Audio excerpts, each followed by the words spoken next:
es una herramienta de gran importancia, pero que lamentablemente se la utiliza bastante poco en nuestro país. Entonces nosotros tratamos de hacer bastante fuerza, brindando información y brindando un poco de análisis de esa información para que tanto los colegas como los productores se den cuenta de que es una herramienta que permitiría ahorrar costos aún en años como estos, en donde a priori uno dice los números están muy complicados, la decisión de fertilización es la primera que se resiente. Bueno, aún en estos años, o con más razón en estos años, el análisis de suelo es una herramienta muy buena para decirnos en qué lote realmente no nos convendría fertilizar y en qué lote sí íbamos a tener una muy buena respuesta del cultivo y por ende un buen retorno económico a la práctica de fertilización.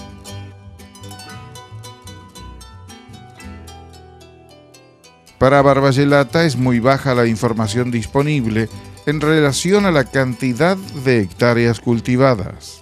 La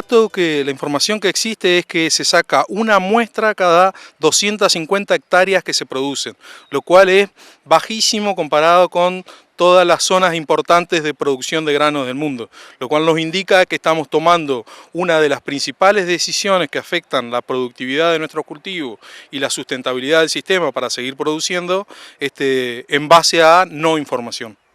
Exhibiste datos durante tu exposición sobre ensayos realizados. ¿Cuál fue el comportamiento del cultivo, por ejemplo, en el caso del maíz, en la aplicación de nitrógeno? Nosotros hemos determinado, y en regiones cercanas a las nuestras también, un nivel de nitrógeno a partir del cual las probabilidades de obtener respuestas son menores, es decir, un nivel umbral. Ese nivel umbral obviamente va a variar de acuerdo al año, pero nosotros tenemos definido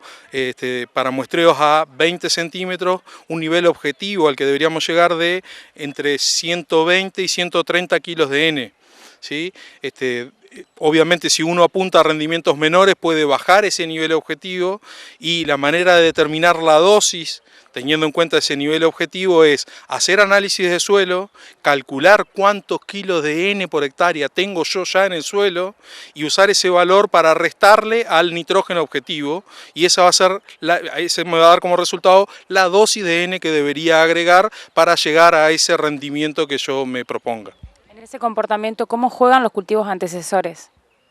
Los cultivos antecesores van a ser un factor muy importante en determinar cuál va a ser el nivel de nitrógeno que yo encuentre en el suelo. Con lo cual esa información me la va a dar el análisis de suelo. Si yo tuviera un cultivo antecesor leguminosa, por ejemplo estoy planteando un maíz de segunda, sembrado después de la cosecha de un cultivo de arveja, por ejemplo, comparado con un maíz de segunda sembrado sobre un cultivo de trigo, me voy a encontrar en ese maíz sembrado sobre arveja con un nivel de disponibilidad de nitrógeno mucho mayor comparado con el nivel de disponibilidad de nitrógeno después de la cosecha de un cultivo de trigo, si ese cultivo de trigo tuvo buen comportamiento productivo y produjo y se tomó todo el nitrógeno y el agua que había en el suelo.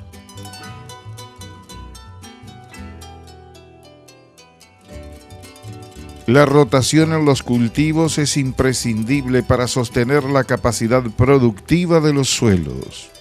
La materia orgánica es una fuente importantísima de nutrientes y de los principales nutrientes de los que tenemos respuesta nosotros, que son el nitrógeno, el fósforo y el azufre, que es el tercer nutriente en orden de importancia en nuestro país. Entonces, en la medida que nosotros hagamos cultivos que retornen rastrojos y raíces al suelo, que permitan mantener ese reciclado de materia orgánica, vamos a tener una fuente de esos nutrientes que se va a ir haciendo disponible para los cultivos, comparado con un sistema en donde tengamos